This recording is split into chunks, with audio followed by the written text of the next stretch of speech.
Yeah, you guys can come up.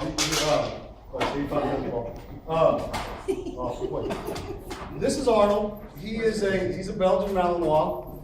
You can see the Got it on bag. yeah, the distinctive things about Malinois. He's kind of an older line of Malinois. You'll see a lot of them are a little bit shorter hair. They have like a brindle color to them. Nose. See. Like, why am I? What? Yeah, he does. He has his own badge. It says Arnold on it too.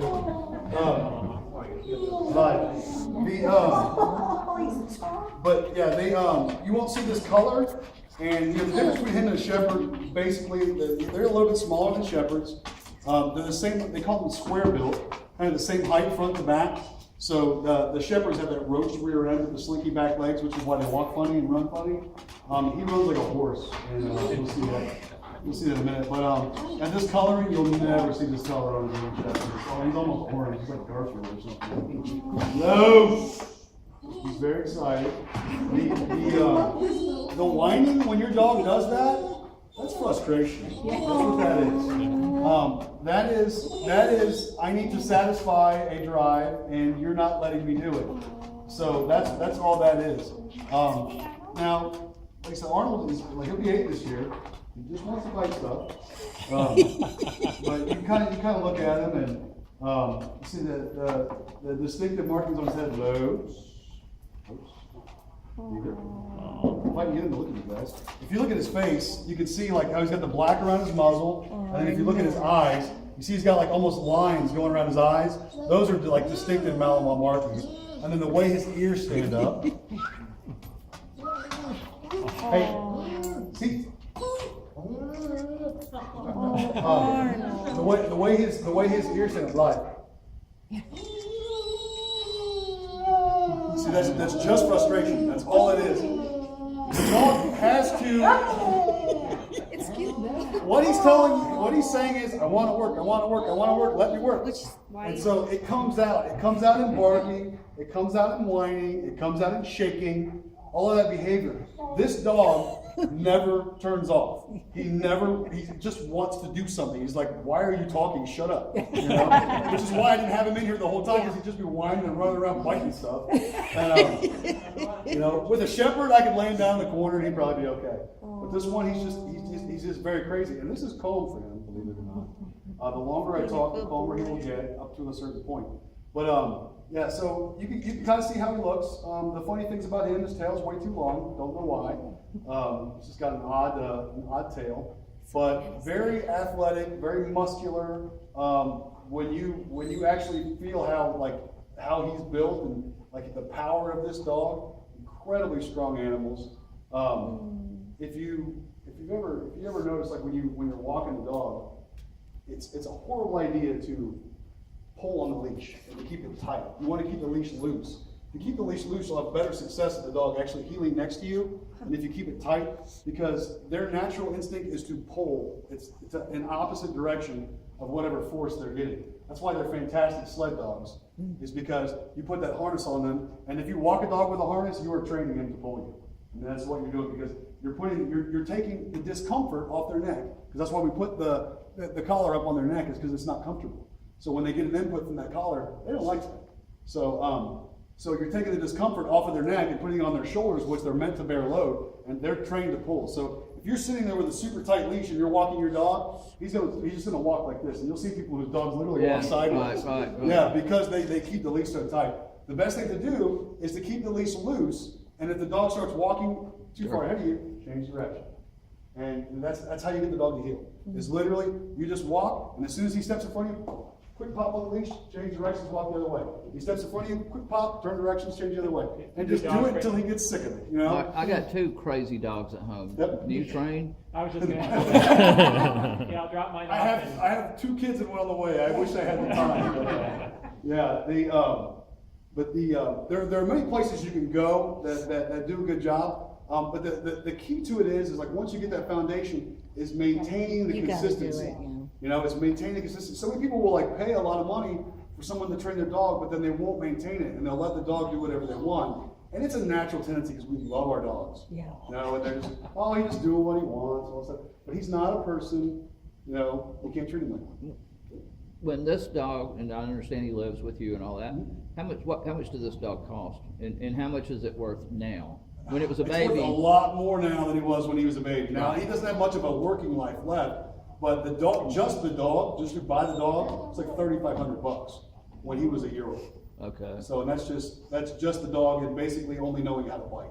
A little bit cheaper if you get them completely green, and more expensive if you get them more finished. You can pay $6,000 or $7,000 for a dog that will have all the skills. You can pay more than that. I mean, I've seen, there's a guy up in Windward, he's got a $35,000 German Shepherd. Yeah. So, you know, I can't afford that, which is good. Sir. Maybe a personal question, but do they fix police dogs normally? Not typically. Okay. Not typically. He's embarrassed by that. No, Yeah. there's arguments. We have one that is fixed. He Okay. came that way. He was donating. But the, there's arguments both ways. They say it kills her drive. They say it Yeah. doesn't. You know, whatever. But yeah, he's not fixed. I've actually been debating whether I actually want to breed him or not. And I've been like, I like that yeah. heavy duty collar. My dogs chew them off. Yeah. They chew each other's off. Yeah, You know, and I won't. yeah, they'll have a hard time with that. They'll have a Yeah. hard time. They'll have a hard time with that one. But yeah, so you kind of see him. If you notice, he doesn't care about you people. He'll look No, at you every once in a while. laser focused. He's looking at you. That's his job. That's what he's supposed to do. Are all the dogs male? All of ours are currently yes. But they do They do have train females. Well, females? actually, it's funny because when I went to K9 school, I had no idea. The department kind of screwed up and sent me up there. I had no clue what I was doing. I was luckily smart enough to know that I didn't know what I was doing. So when we go through and like are choosing the dogs, I was the last person that got to pick because I was the last one to sign up for the class because they dragged their feet so long. And so I got to watch all the other handlers select their dogs. So I learned a little bit from that. And then when it came time for me to pick, I said, there's a sergeant from Colorado, and there's this guy who's been doing K9 for like 25 years. Well, you guys just watch all the dogs with me, and then you rate me. And you tell me, and don't tell me anything, just rate your dogs, and I just want to know 1, 2, 3, 4. And so Arnold for me was number 2. My number 1 pick was actually this female Malinois, and because she was nuts, which what every young K9 handler wants is an insane dog. She literally, when she bit the decoy, she jumped up like 20 feet in the air and like bit him on the neck, like on the shoulder. And I was like, oh yeah, that's so cool. Thank God I didn't get a dog. Malinois? But no, yeah. Belgium Belgian Malinois. That's what it is. Malinois. Malinois. Okay. So he was number 2 on my list, and he was number 1 on both of theirs. And so I said, well, that's a no-brainer. I'm picking this guy. So that's how I ended up with him, and I got really lucky that I had some help. So, but anyway, yeah, that's how it works. I watched 10 dogs. I watched 30 go before me, plus the 10 that they showed me, and they actually had more because the place is so big. But the reason he's being so patient is because he knows at some point I'm going to reward him. So that's really what he wants me to do. And I don't really want to put a tennis ball out here. Oh my. I want that thing. Cheater. See, that's cheating right there. You're not supposed to do that. And we've got hand signals and verbal commands, and we use a mix of both of them to get him to work. We'll see if he'll actually work. He's very high strung right now. What did I? Back, move. Back. Low. This is what you deal with all the time. The level of distraction makes it obviously a lot harder. There's all of these toys sitting around here, and all of you guys sitting there watching them. So if it's just me and him, he does this like right 900 times out of 900. But see,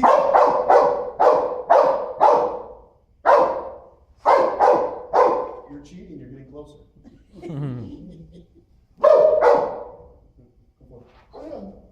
What is this?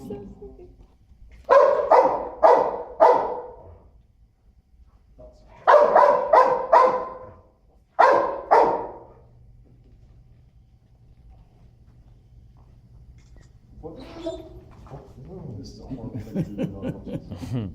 See the cheats. Hey! Hey! This is so hard. He's like, huh? Come forward.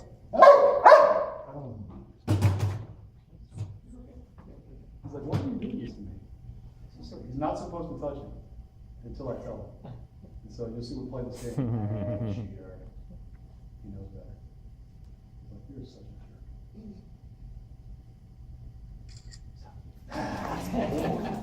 fast. Oh. And you'll see when he bites, he tries to grab into the back teeth for the most part. Sometimes it'll slip up. But this is called dental floss. You'll see a lot of blood. Don't be alarmed. It's normal. Don't do this with your dog at home now. Too much. But you can't really tell this dog is a lunatic. He's got like 4 broken teeth on the front. He doesn't care. It's from biting rocks when he's chasing his ball. Like I said, my dog is not very smart. He's just highly trained. So, but yeah, you see, good boy. And then he won't let go of this thing, period. Unless you do that. Arnold, you're about to tell me something to do I don't want to do. Wow. And he'll just keep pulling on it until you tell him not to. And until he passes out. So like blood is, that's okay? Yeah, it's just from his gums. It's from his gums. I mean, you know, the dental care for a dog is very difficult. Yeah. And this is basically dental care. Yeah. I mean, that's Yeah, why I sure. use this. That's why I use this kind of rope, because it gives him that, you know, that cleaning. And his teeth are really clean for a dog at his age because of what he eats and how much we play with the rope. Yeah. So, but you'll see in a minute how strong his teeth are. I'll show you that. But that's basically what we're doing is he's exhibiting the behavior I want because I've got what he wants and he knows I'm going to give it to him. And we're delaying that, and you work that out over time. You straighten, like normally, as soon as he sits, I would give him the toy. But then over time, you start stretching it out. And you start teaching him, you're going to do it for as long as I want, and then at some point, I'll give you the toy. Now, do they go to the vet, like yearly for their checkups, their Oh, shots? he's in there all the time, because there'll be one thing or another. He'll hurt his foot, or he'll do something. So he's in there all the time. We go to Alfred Animal Hospital, and they take care of us over there. So, yeah, he gets checkups. He's got all his shots. I've got, you know, full county dog license and all that kind of stuff. So, and then if he actually does bite somebody, we have to pull him out of service. Go get him medically checked out, and they can't really catch human diseases so much, but they can spread them. Right. So if he bites somebody who's, you know, HIV positive or something, and then just by random chance had to bite somebody else, if he does that within like 6 hours, there's a decent chance that he can transmit the disease. Yeah. So we pull them out of service after a bite for 4 hours is the policy, because that's the length determined that they won't spread anything else like hepatitis or, you know, whatever. But once you get him alone and after he bites somebody, don't you go, yeah? Oh, Good yeah, of boy. course. No, it's, you know, you have to be careful. Obviously, we have to be careful with what we do, but like biting somebody on the road, that's a training opportunity. You know? So, I have to be careful not to be too animated and like, good boy, good boy. You know, but yeah, that's it. You know, and the standing rule is with the canine officers is that any officer on the road gets the dog a bite, they get a case of beer and a steak. So, Yeah. you know, So you don't have any It's gonna be food that. treats? What's that? You don't have any food treats, No, it's just He games? doesn't care about food. It's He games. doesn't care. He'll walk past his food bowl to play. Yeah, right. And that's the way he is. I've actually, I tried food with him when I was teaching him the track, and it was useless. So, but I started putting articles in the track, and it worked. Okay, so it's not that police dogs, that food's not used as a treat, it's just that this one? Him particularly. Okay. Other dogs, Okay. it's more successful. It's just, it depends on the animal. I mean, there is so much difference. And if we had all the dogs here, you would see how different their behaviors are. They're so different. And that's why you have to stay with the same dog, and you have to spend so much time with them, because you have to figure out what it is they're doing. You know, and it's like literally you're learning to interpret a physical language with this animal, and that's the level of understanding that you have, which is why the bond is so close and why dog people are weird, I guess. So, Will you keep this dog after he's Oh, decommissioned? absolutely. Is he your dog or is he? No, the he belongs to farm? the city. He Yeah. doesn't belong to the city. He belongs to the city. All right, you guys, have some fun, huh?